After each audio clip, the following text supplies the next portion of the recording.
Welcome to watch today's fresh home.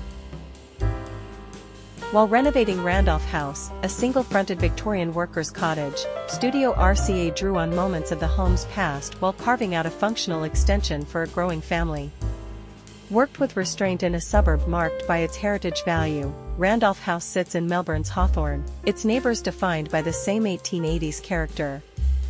Doing away with the previous ad hoc extensions and built detritus, Studio RCA retained the original residence and a parting wall.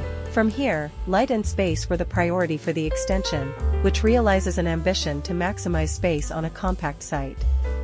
Marked by lofty volumes, the extension reciprocates the older rooms by prioritizing light and space, balancing compact pockets that enhance the livability of the residence.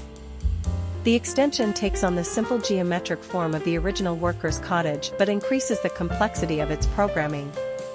Built elements are designed to the perimeter, including an American oak storage unit that provides a backdrop to the dining table and a concrete plinth bordering the living space. Both offer a timeless addition and stage a textural base for the home as the family grows into the space.